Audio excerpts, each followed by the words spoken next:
KFit, a monthly membership to gyms, fitness studios, and activities platform, was launched in April this year. Since then, 170,000 people have joined the platform, having access to over 170,000 of activities monthly.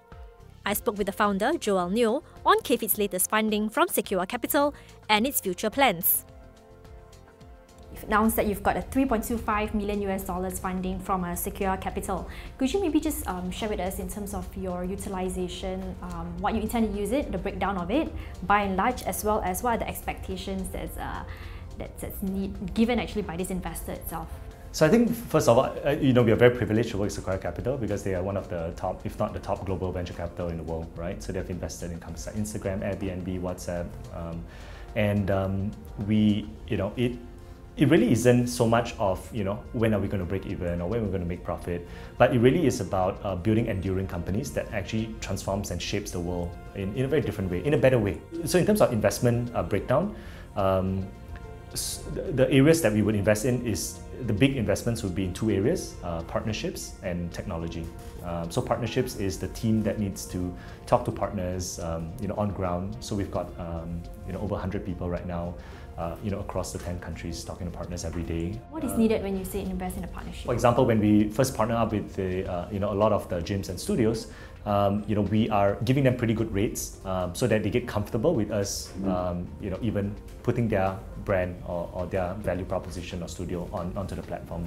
Could you shed some light on the barriers of entry into entering this whole, and maybe link this to the challenges that you're facing now and challenges that you foresee to face? In terms of barriers to entry, if you look at it just on the surface, it seems there's no barrier to entry, right? Just like every technology or platform business model. But regards to especially two-sided marketplaces, it's actually super difficult.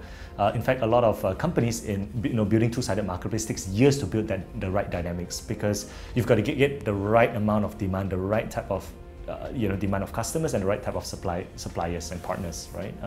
And it's that constant, evolution on what's working and what's not working. And I think the overall fitness sharing, concept is relatively new. So as much as we believe there's a huge value proposition, with KFit aggregating the fitness centers, gyms, making social, but it's very early stages to see whether or not consumers in general see that as tremendous value and use that as a default platform to exercise across Asia, right? So, it's early stages. Often is spoken about the revenue size. For example, ClassPass in the US, it's been reported that it's tracking a $60 million run rate for 2015. But what about profits?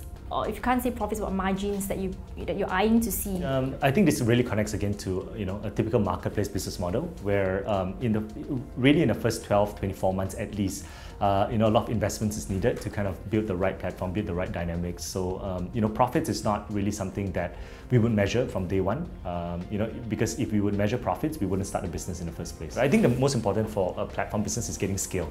Right, getting enough supply and demand before looking at the economics of the margins and so on.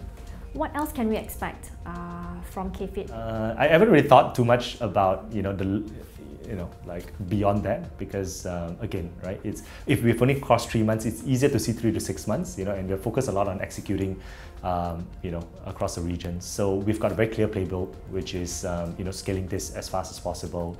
And sometimes fast is not fast enough. Yep. So we will continue raising funds because we are in it for the long term. To build an ecosystem, it's not just out of one fundraise, but it's multiple fundraising with different partners and investors that can add value to what we want to achieve.